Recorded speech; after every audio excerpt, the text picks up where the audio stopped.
Hey, what's up everybody? Longhair here, and I'm coming to you from just outside the French Quarter in New Orleans, and I wanted to show you something really interesting. The building that I'm walking up to, right there, has a very impressive history behind it. So let's go check it out.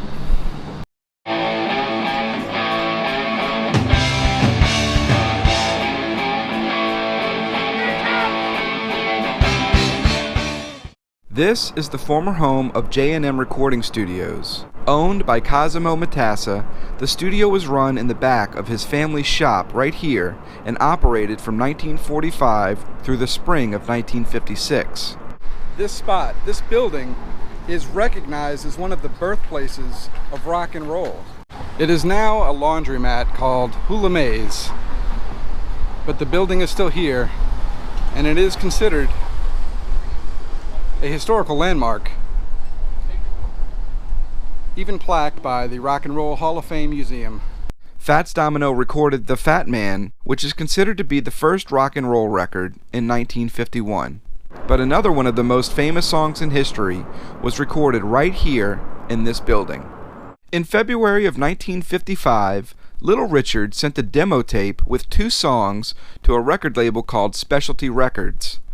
After a little time, the owner of the label bought out Little Richard's current contract with a different company and hooked him up with a producer. Little Richard really loved the sound of Fats Domino, and he wanted to have that same sound for his recordings. So Little Richard and his producer Robert Blackwell came to New Orleans and began their recording sessions in the back of his family's shop.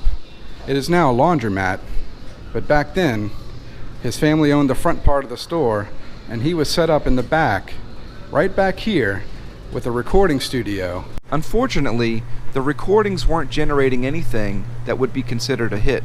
And that's when Little Richard and his producer came here to take a break from the recording process. The Dewdrop Inn in New Orleans was a hotel and nightclub that existed from 1939 to 1970. It's considered the most important and influential club in rhythm and blues music in the city of New Orleans. It was here, in this little club, that Richard decided to perform a song he improvised from his older club days. This song was Tutti Frutti, and even though the building isn't in great shape, it is considered a historic landmark. And there was a campaign to raise money to restore the building, and from what I understand, they weren't able to raise enough money, and the building was sold. But it looks like they're trying to bring back the Dewdrop Inn and club. Blackwell loved the song, but he didn't love all of the lyrics, so he hired another songwriter to come in and help rewrite the song. Then they came back here to J&M Studios to start recording the song. And so Little Richard, along with a few of Fats Domino's session musicians, recorded Tutti Frutti in only 3 takes in September of 1955. The song would be released 2 months later and go on to be a huge, huge success, and the rest is history. Tutti Frutti, oh Rudy, Tutti Frutti, oh Rudy, Tutti Frutti, oh Rudy, Tutti Frutti, oh Rudy. The building still stands, thankfully.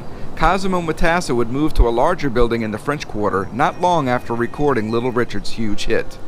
There he would go on to record other big hits by the likes of Ray Charles, Lee Dorsey, Dr. John, and many more.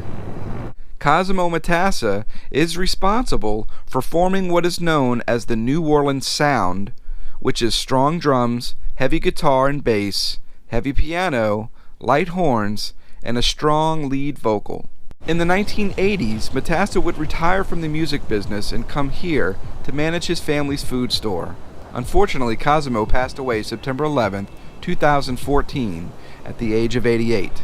Hey, I want to thank you for watching. Thank you for coming along on these adventures with me. I really appreciate it. I really appreciate you watching all my other videos as well. If you like this video, will you do me a favor and click the little thumbs up button for me? And if you like this video and want to see more, make sure you click that subscribe button down below. Right next to it, there's a little bell icon. You click that and you'll get notified whenever I post a new video, whenever I go live, whatever. If you want to throw some support my way, I do have some t-shirts available. Shop.spreadshirt.com/Noladiege. can go there, you can scroll through and look at the different designs that I have, pick out something you like. You can also visit noladige.com for any other information. Thanks for watching. Hope you enjoyed a little lanyap from this Who Dat. Go pass a good time.